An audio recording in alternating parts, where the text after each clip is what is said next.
By के ऊपर। हम अभी भक्ति युग की बात कर रहे हैं ना, पहले हम सतयुग, त्रेता युग इनकी बात कर रहे थे। अब हम चल रहे हैं भक्ति काल में, कलयुग में, जो 400-500 साल पुरानी बातों पे चल रहे हैं ना। हमने तुलसीदास जी के बारे में जाना, रसखान जी को जाना, और किस किस को जाना? नहीं, हमें सभी को जानना है ताकि हमारे अंदर ये विश्वास पैदा हो कि हम भी नॉर्मल पीपल भी भगवान को पा सकते हैं। गो चलो, तो ये जो कर्माबाई थी ना, ये भी आज से 400-500 साल पुरानी एक देवी है, ये कोई भगवान नहीं है, है ना। पहली बात तो ये कर्माबाई, नानी बाई, मीराबाई। बेटा अब आप लास्ट में बोलोगे, है ना। अब आप चुप रहेंगे, सुनेंगे पहले पूरा, उसके बाद लास्ट में अगर आपकी कोई क्वेरीज है, कोई क्वेश्चन है तो फिर पूछना, ठीक है। ये जो है ये भगवान नहीं है, ये भगवान के भक्त होते हैं, ठीक है। तो कर्माबाई भी आज से, सीधे बैठो दिव्यम, कनक सीधे बैठो, ऐसे सहारा लेके नहीं बैठेंगे। ये आज से 400-500 साल पहले एक हमारा जो राजस्थान में नागौर डिस्ट्रिक्ट है, वहाँ पे नागौर डिस्ट्रिक्ट में एक सिटी, एक गांव का नाम है केलवा। वहाँ पर इनका जन्म हुआ था, है ना। और इनके पिता का नाम था जीवन राम डूडी। क्या नाम था? तो ये जो जीवन राम डूडी थे, ये और इनकी पत्नी शुरू से भगवान कृष्ण के अनन्य भक्त थे। बहुत भगवान की सेवा पूजा प्रॉपर तरीके से करते थे, जैसे द्वापर युग में लोग करते थे ना, वैसे आराम से रोज सेवा पूजा करते थे, भगवान को भोग लगाते, फिर खाना खाते। इनका जीवन ऐसे चल रहा था। फिर इनके यहाँ पे एक कन्या का जन्म हुआ जिसका नाम इन्होंने रखा कर्माबाई। क्या रखा?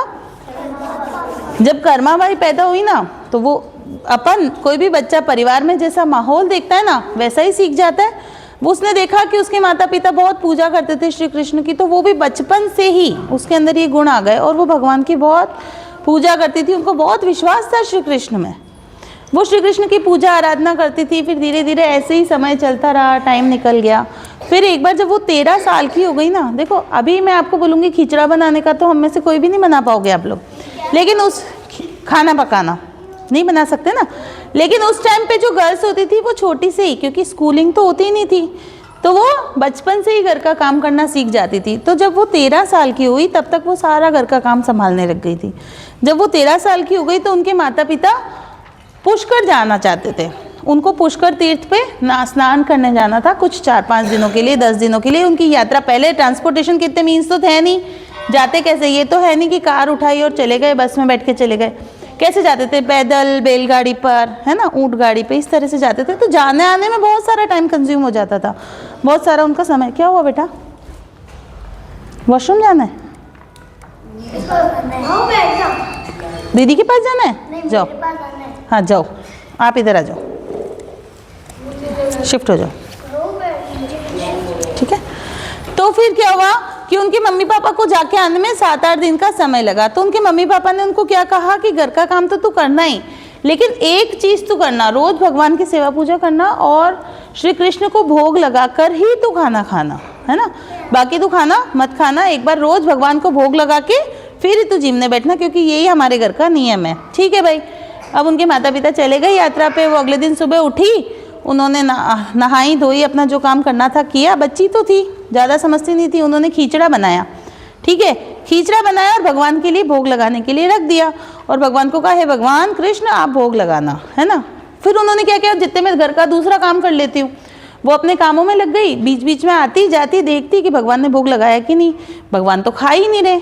अच्छा, हमारे घर पे भोग लगता है तो क्या भगवान उस खाने को खाते हैं क्या? कभी देखा क्या? कभी देखा? खत्म हो जाता है खाना?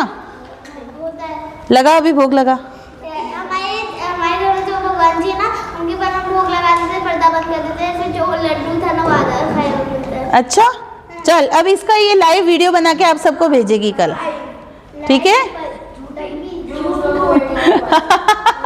बेटा फेंकने की लिमिट रखो। अच्छा अब आप चुप रहोगे, आपको मैंने शुरू से कहा ना आप चुप रहोगे, ठीक है। अब क्या हुआ? हाँ बोलो। जीवन राम डूडी की पत्नी का नाम क्या था? उनकी पत्नी का नाम नहीं पता, जीवन राम डूडी नाम था उनका, ठीक है। अब क्या हुआ कि कर्माबाई ने भोग लगा दिया। अब वो आती जाती देखती, भगवान से प्रार्थना करती है, भगवान जिम लो जिम लो। अब वो देख रही कि बहुत टाइम हो गया, सारा काम हो गया, अब उसको भूख भी लगने लग गई। सोचे अब मैं खाना भी खाऊंगी। तो भगवान नहीं जीमे जब तक मैं कैसे जीमूँ। उसको लगा कि जीमने का मतलब भगवान वास्तव में उसका भोग लगाते होंगे, उसको लगा भगवान खुद ही बैठ के खाते होंगे। अब वो रोज भगवान के आगे पीछे घूमती, उनको कह रही कि क्या चक्कर है, मैंने कहीं साफ सफाई अच्छे से नहीं की क्या, तो वापस मंदिर साफ कर दिया। भगवान नाराज हो गया, क्यों नहीं जीम रहे हो, वापस से खिचड़ा गर्म करके फिर से भोग लगा दिया। फिर उसको लगा कहीं घंटी बजाऊं, वो भी हो गया। आरती कर दी उसने, उसको लगा कहीं मैंने खिचड़ा अच्छा नहीं बनाया इसलिए भगवान की इच्छा नहीं होगी, तो घी गुड़ और डाल दिया उसमें, फिर भी भगवान ने भोग नहीं लगाया। अब सुबह से शाम हो गई, वो भगवान को कह रही भगवान मैंने ऐसे क्या गलती करी जो आप मेरे से भोग नहीं लगा रहे, मेरे मम्मी पापा तो रोज भोग लगाते हैं, 5 मिनट में ही आ जाते हैं वो तो भोग लगा के, तब तो आप खा लेते हो, आज क्यों नहीं खा रहे हो। और वो रोने लगी। सुबह से शाम हो गई, उसको भयंकर भूख लग रही है, वो भगवान को कह रही है कन्हैया तुम जीमो तो मैं भी जीमूं, मुझे बहुत भूख लग रही है, लेकिन कन्हैया तो जीमे नहीं। सुबह से शाम हो गई, अब भगवान कृष्ण को दया आ गई, उनने कहा इस तरीके से तो ये बच्ची भूखी रह जाएगी आज। तो उन्होंने कहा, ऐसे मूर्ति में से आवाज आई कि बेटा तूने पट तो बंद ही नहीं किए, तो पट बंद नहीं करे तो मैं जीमूं कैसे। तो उसने सोचा अच्छा मैं पट बंद करना भूल गई, तो उसने क्या किया, शटर बंद कर दिया, पर्दा लगा दिया भगवान के आगे, है ना, पर्दा लगाया और भगवान ने भोग लगा दिया। थाली जो थी वो खाली हो गई। उसने खोला, ताली बजा के घंटी बजा के गेट खोला, तो देखे तो वास्तव में भगवान कृष्ण ने आकर उसके लिए भोग लगाया, क्योंकि वो बच्ची नहीं समझी थी कि भोग लगाने का मतलब ये नहीं है कि भगवान आकर वास्तव में उसको खाते हैं, भगवान सिर्फ मन से भोग लगाते हैं, भगवान तो प्रेम के भूखे होते हैं। हाँ ऐसा सच्ची में हुआ था, सच में भगवान ने आके भोग लगाया और वो पूरा खिचड़ा उन्होंने खा लिया। अब वो खुश हो गई और उसने भी जाके खिचड़ा खा लिया। अब उसके माता पिता को आने में तो टाइम लगा, 5, 7, 10 दिन लगे, तब तक वो रोज यही करती, रोज खिचड़ा बनाती, अच्छा घी गुड़ ज़्यादा डालती, उसको लगता भगवान को अच्छा भोग लगाऊं। अब वो उठती और वो सबसे पहले यही काम करती, उसको लगता है भगवान भूखे नहीं रह जाए, भगवान को भूख लग रही होगी, कल सुबह का खाया हुआ है इन्होंने खाना। उठती सबसे पहले खिचड़ा बना के भोग लगा देती और पट बंद करती, रोज भगवान आते और उसका खिचड़ा जीम के चले जाते, और फिर उसके बाद दिन रात वो कृष्ण की भक्ति में ही लगी रहती। 5-7 दिन ऐसे ही चलता रहा। फिर उसके जब माता पिता वापस आए तीर्थ से लौट के कि बेटा तूने सब काम अच्छे से किया, कि हाँ भाई किया, भगवान को भोग लगा के खाया, हाँ खाया। अब उसकी मम्मी रसोई में गई तो देखिए घी का डिब्बा भी आधा खाली हो गया, गुड़ जिस मटकी में, छोटी सी मटकी में भर के रखते थे, ये तो पूरी खाली हो गई। तो कर्मा क्या इतना सारा गुड़ और घी खा गई क्या। तो उसको पूछा कर्मा ये इतना सारा तूने खाया क्या, कि नहीं हम 2 जने थे खाने वाले। कि 2 कौन थे, कि एक तो भगवान और एक मैं। कि भगवान थोड़ी ना खाते हैं, खाया तो तू नहीं है। नहीं मम्मा मैंने तो नहीं खाया, भगवान आते थे, कि हो ही नहीं सकता। अब उसने मम्मी पापा को पूरी फर्स्ट दिन वाली पूरी स्टोरी बताई कि ऐसे मैं भूखी रही, फिर भगवान ने भोग लगाया, फिर मैंने खाया, उसके बाद से रोज़ मैं बना के रखती हूँ, भगवान रोज़ झीम जाते हैं, और मैं जानबूझ के ज़्यादा घी गुड़ डालती हूँ ताकि उनको अच्छा लगे, उनको अच्छा भा जाए। तो उसके मम्मी पापा को बड़ा ताज्जुब हुआ, उन्होंने कहा ऐसा तो हो नहीं सकता। और उनको तो रात भर नींद ही नहीं आई कि कल सुबह तो वापस ऐसे ही करके दिखाना, देखे भगवान वास्तव में आते हैं क्या भोग लगाने। नींद ही नहीं आई, सुबह उठते उसने तो बनाया खिचड़ा और लगाया भोग, जैसे ही पट बंद करे खोले तो ये क्या, खिचड़ा तो खत्म। तो उसके माता पिता तो अपनी बेटी के ही चरणों में गिर गए कि जिन प्रभु को खुश करने हम वहाँ तीर्थ करने गए थे पुष्कर, वो प्रभु तो यहाँ घर में तेरे लिए आते हैं, रोज आते हैं और रोज भोग लगाते हैं। बड़े खुश हुए। उसको वो बोला आज के बाद भगवान के भोग का काम तेरा ही है। जीवन भर जब तक वो रही अपने माता पिता के घर, हमेशा भगवान के भोग लगाती थी। फिर क्या हुआ, धीरे धीरे क्योंकि वो भक्ति में बहुत लीन हो गई थी, उनका प्रेम ईश्वर के प्रति इतना था कि वो भगवान कृष्ण की मूर्ति ली जो उनके घर में थी, उसको लेके तीर्थ घूमने चली गई। जहाँ पे तीर्थ के लिए जाती ना, वो उसको रोज सुबह अपने आप कहीं ना कहीं से ऐसा आ जाता उसके पास सामान की वो खिचड़ा बना सके। रोज खिचड़ा बना लेती, रोज भगवान को भोग लगाती, 2 प्लेट बनाती, एक खुद खाती, एक भगवान को खिलाती। ऐसे उनकी ज़िंदगी चलती रही। जीवन भर उन्होंने कृष्ण की भक्ति की, जगह जगह कृष्ण का प्रचार किया और कृष्ण को रोज भोग लगा के वो खाती थी। एक बार वो घूमती घूमती जगन्नाथपुरी, हमने स्टोरी सुनी थी ना, वहाँ पे बहुत सारे चमत्कार होते हैं, पूरी जगन्नाथ में पहुँच गई। वहाँ पे भी श्री कृष्ण ही है मंदिर में। जगन्नाथपुरी में किसका मंदिर है? कृष्ण भगवान का। जगन्नाथ जी वो कृष्ण के ही अवतार हैं। तो फिर क्या हुआ, वहाँ पर अब वो रोज खिचड़ा बनाती, भगवान के भोग लगाती, खिचड़ा बनाती, भगवान के भोग लगाती। फिर एक दिन एक छोटा बड़ा सुंदर बड़ा प्यारा सा बालक उनके पास आया।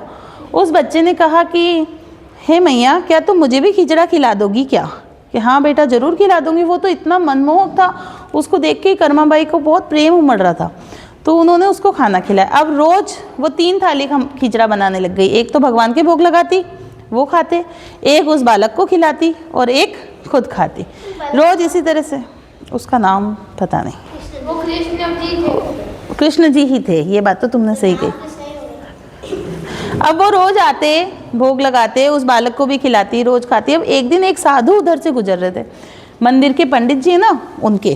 तो उन साधु बाबा ने कहा कि बेटा तू काम तो बहुत अच्छा करती है, भगवान को रोज भोग भी लगाती है, खुद भी खाती है, भगवान की भक्ति करती है, पर तेरा नियम धर्म कुछ भी नहीं है। सुबह उठते ही तू खिचड़ा बना देती है। अरे भाई, भगवान कैसे थोड़ी भोग लगाते हैं, नहाओ धो पूजा अर्चना करो, साफ सुथरे होके फिर भगवान के भोजन बनाना चाहिए। ये क्या तरीका हुआ कि उठे खिचड़ा बना दिया, उठते ही खिचड़ा बना दिया? गलत तरीका है। भगवान ऐसे खुश नहीं होंगे कभी। तो उसको लगा कि अच्छा सही कह रहे हैं साधु महात्मा। उन्होंने उनके हाथ जोड़े, कहा मैं आगे से ध्यान रखूंगी। और वो उठती, नहाती, धोती, अपना काम करती, जितने तो लेट हो जाता ना, फिर खिचड़ा बनाती, फिर खिलाती भगवान को, फिर खाती। तो उसी दिन से क्या होने लगा कि भगवान जगन्नाथ का जो मंदिर है ना, वहाँ के पुजारी जब गेट पट खोलते ना भगवान के, तो हमेशा भगवान के मुख पे थोड़ी सी खिचड़ी की ऐसे जूठन लगी हुई रह जाती। जैसे हम कुछ खाते तो हमारे मुंह पे लग जाता है ना, वैसा लगा हुआ मिलता। रोज का ही नियम हो गया।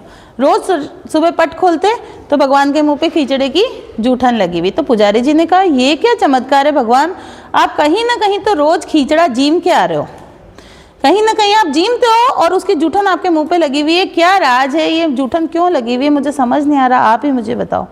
तो भगवान जगन्नाथ ने उन पुजारी जी को दर्शन दिए स्वप्न में। सपने में उनको आके बताया कि तूने सही पहचाना है, ये खिचड़ी की जूठन ही है। यहाँ पे एक लेडी आई हुई है जिसका नाम है कर्मा बाई। वो रोज मुझे खिचड़े का भोग लगाती है, बड़े प्रेम से भोग लगाती है, लेकिन तुम्हारे उस साधु बाबा ने उसको कह दिया कि भाई तू नहा धो के करा कर। मैं तो प्रेम का भूखा हूँ, तुम्हारे नियम धर्म सब कुछ होते हैं, सब कुछ अपनी जगह है, लेकिन जब कोई प्रेम से मुझे बुलाए तो उसके लिए मैं ये नहीं देखता कि वो नहाया है या नहीं नहाया है, उसने पूजा की है ढंग से, उसने पूजा में सारे आइटम रखे हैं, कुछ भूल तो नहीं गया। ये सारे नियम धर्म में उस समय नहीं देखता। अब वो क्योंकि लेट खिचड़ा बनाती है, मैं लेट खाता हूँ और मेरे इधर तेरे पट खोलने का समय हो जाता है, इसलिए वो जूठन साफ करने का समय मुझे नहीं मिल पाता, इसलिए वो जूठन लगी रह जाती रोज। तो उन पुजारी जी ने साधु बाबा को कहा, उनको अपनी गलती का एहसास हुआ। उन्होंने कर्माबाई खुद से जाके माफ़ी मांगी कि तुम तो इतनी पहुंची हुई संत हो, साधारण सी दिखने वाली एक महिला, तुम इतनी ऊंची संत हो कि तुम रोज भगवान तुम्हारे यहाँ खिचड़ा जीमने आते हैं और मैं तुमको ही नियम कायदे समझा रहा हूँ, मुझे माफ़ करो और आगे से जैसे तुम पहले करती थी वही प्रोसीजर अपना फिर से अपनाओ।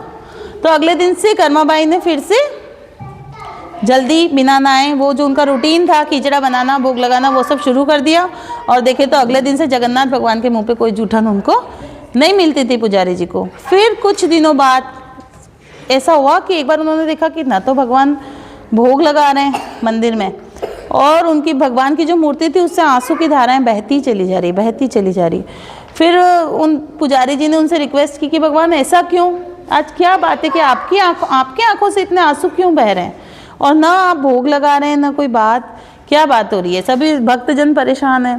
तो फिर भगवान जगन्नाथ ने उसको स्वप्न में आके बताया कि मेरी जो वो कर्माबाई थी ना, जो मेरी अनन्य भक्त थी, उसकी आज डेथ हो चुकी है ना, और मेरा अनन्य भक्त मेरे से रूठ गया तो मुझे खिचड़ा भी खाने को नहीं मिला, तो मैं सुबह से भूखा हूँ, इसलिए मुझे रोना आ रहा है। क्योंकि वो तो उनकी जब मृत्यु हो गई तो वो तो मुझ में ही समा गई, लेकिन अब मुझे खिचड़ा नहीं मिल सकता खाने को, इतना स्वादिष्ट खिचड़ा, क्योंकि वो बहुत प्रेम से बनाती थी। तो फिर उन पुजारी जी ने कहा कि आज से कर्माबाई के नाम का खिचड़ा रोज भगवान के सुबह भोग में जगन्नाथपुरी में बनेगा। तब से आज तक जगन्नाथपुरी में जो सुबह का भगवान का भोग बनता है ना, उसमें खिचड़ा जरूर बनता है और भगवान सबसे पहले खिचड़ी का ही भोग लगाते हैं, अभी भी लगता है, ठीक है। इसलिए कर्माबाई का खिचड़ी के नाम से आपने एक वो भजन भी कभी अगर सुना हो तो, एक थाली भरने लाई रे खिचड़ो ऊपर गी की बाट की, जीमो मारा श्याम धनी जीमावे बेटी जाट की, जीमावे बेटी जाट की। ये वाला भजन कर्माबाई खाती थी भगवान के आगे। हाँ, अभी भी खाते हैं भगवान, अब खत्म होता ही नहीं होता, वो तो जगन्नाथपुरी जाके देखना पड़ेगा, लेकिन भगवान इसका ही भोग लगाते हैं, ठीक है। तो इस तरह से हमें इस स्टोरी से क्या पता चला कि हम सच्चे मन से अगर भगवान की भक्ति करें ना, तो हम अभी कलयुग में भी ईश्वर को पा सकते हैं, लेकिन हमारे अंदर सच्ची भावना होनी चाहिए, हमारे अंदर प्रेम होना चाहिए। तो हम इस युग में, कलयुग में होके भी भगवान को पा सकते हैं। उसके लिए हमें कोई नियम धर्म पालने की जरूरत नहीं है कि ये पूजा करूँ, ये करूँ, ऐसे यज्ञ करें, अनुष्ठान करें तभी भगवान मिलेंगे, ऐसा कुछ नहीं है। सिर्फ आप नाम जप करो और ईश्वर की आराधना करो प्रेम से। अगर हम ईश्वर को पुकारे ना तो ईश्वर खींचड़ा खाने भी दौड़े चले आते हैं, उनको 56 भोग की कोई जरूरत नहीं है। ठीक है, अब किसी को कोई सवाल है तो वो पूछ सकता है। आपने शुरू में बताया था कि कर्मा बाई भी एक देवी है, भगवान नहीं है। हाँ, तो देवी भी तो एक भगवान ही होती देवी कहने का मतलब जैसे कि अभी किसी के नाम के आगे नहीं लग जाता कि कृष्णा देवी, सुमित्रा देवी, वैसे इंसान, एक अच्छी औरत